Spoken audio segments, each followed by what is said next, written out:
இன்றைய திருப்பலி வேதாகம வாசகங்கள். பொதுக்காலம் 9வது வாரம், வெள்ளி. முதல் வாசகம் திருத்தூதர் பவுல் தீமோத்தேயுவுக்கு எழுதிய 2ஆம் திருமுகத்திலிருந்து வாசகம். 3ஆம் அதிகாரம் 10 முதல் 17 வரை உள்ள இறைவார்த்தைகள். அன்புக்குரியவரே, என் போதனை, என் நடத்தை, நோக்கம், நம்பிக்கை, பொறுமை, அன்பு, மன உறுதி ஆகியவற்றை பின்பற்றி வந்திருக்கிறாய். அந்தியோக்கியாவிலும் இக்கோனியாவிலும் லிஸ்திராவிலும் எனக்கு நேரிட்ட இன்னல்களும் துன்பங்களும் உனக்கு தெரியும். இத்தகைய இன்னல்களை பொறுத்து கொண்டேன். இவை அனைத்திலிருந்தும் ஆண்டவர் என்னை விடுவித்தார். கிறிஸ்து இயேசுவிடம் இணைந்து இறைப்பற்றுடன் வாழ விரும்புவோர் அனைவரும் இன்னலுறுவர். ஆனால் தீயோர்களும் எத்தர்களும் மேலும் மேலும் கேடுறுவார்கள். ஏமாற்றும் இவர்கள் ஏமாந்து போவார்கள். நீ கற்று உறுதியாய் அறிந்தவற்றில் நிலைத்து நெல். யாரிடம் கற்றாய் என்பது உனக்கு தெரியுமே. நீ குழந்தை பருவம் முதல் திருமுறை நூலை கற்று அறிந்திருக்கின்றாய். அது இயேசு கிறிஸ்துவின் மீதுள்ள நம்பிக்கையால் உன்னை மீட்புக்கு வழி நடத்தும் ஞானத்தை அளிக்க வல்லது. மறைநூல் அனைத்தும் கடவுளின் தூண்டுதல் பெற்றுள்ளது. அது கற்பிப்பதற்கும் கண்டிப்பதற்கும் சீராக்குவதற்கும் நேர்மையாக வாழ பயிற்றுவிப்பதற்கும் பயனுள்ளது. இவ்வாறு கடவுளின் மனிதர் தேர்ச்சி பெற்று நற்செயல் அனைத்தையும் செய்ய தகுதி பெறுகிறார். இது ஆண்டவர் வழங்கும் அருள்வாக்கு.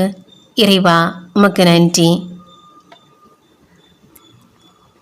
பதிலுரை பாடல். பல்லவி. திருச்சட்டத்தை விரும்புவோர்க்கு நல்வாழ்வு உண்டு. என்னை கொடுமைப்படுத்துவோரும் பகைப்போரும் பலர். ஆனால் ஒழுங்குமுறைகளை விட்டு நான் தவறுவதில்லை. உண்மையே உமது வார்த்தையின் உட்பொருள். நீதியான நெறிமுறைகள் எல்லாம் என்றும் நிலைத்துள்ளன. பல்லவி. திருச்சட்டத்தை விரும்புவோர்க்கு நல்வாழ்வு உண்டு. தலைவர்கள் என்னை காரணமின்றி கொடுமைப்படுத்துகின்றனர். ஆனால் வாக்கை முன்னிட்டு என் உள்ளம் நடுங்குகின்றது. உமது திருச்சட்டத்தை விரும்புவோருக்கு மிகுதியான நல்வாழ்வு உண்டு. அவர்களை நிலைகுலைய செய்வது எதுவுமில்லை. பல்லவி. திருச்சட்டத்தை விரும்புவோருக்கு நல்வாழ்வு உண்டு. ஆண்டவரே, நீர் அளிக்கும் மீட்புக்காக நான் காத்திருக்கின்றேன். கட்டளைகளை செயல்படுத்துகின்றேன். நியமங்களையும் ஒழுங்குமுறைகளையும் நான் கடைபிடிக்கின்றேன். ஏனெனில் என் வழிகள் எல்லாம் உமக்கு தெரிந்தவை. பல்லவி. திருச்சட்டத்தை விரும்புவோர்க்கு நல்வாழ்வு உண்டு. நற்செய்தி வாசகம். மார்க்கு எழுதிய நற்செய்தியிலிருந்து வாசகம். 12ஆம் அதிகாரம் 35 முதல் 37 வரை உள்ள இறைவார்த்தைகள்.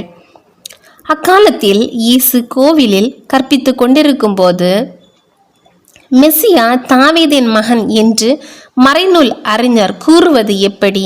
தூய ஆவியின் தூண்டுதலால் ஆண்டவர் என் தலைவரிடம், நான் பகைவரை உமக்கு அடிபணிய வைக்கும் வரை நீர் என் வலப்பக்கம் வீற்றிரும் என்று உரைத்தார் என தாவீதை கூறியுள்ளார் அல்லவா? தாவீது அவரை தலைவர் என குறிப்பிடுவதால் அவர் அவருக்கு மகனாக இருப்பது எப்படி என்று கேட்டார். அப்போது பெருந்திரளான மக்கள் இயேசு கூறியவற்றை மனம் வந்து கேட்டுக்கொண்டிருந்தார்கள். இது கிறிஸ்து வழங்கும் நற்செய்தி. கிறிஸ்துவே, உமக்கு புகழ்.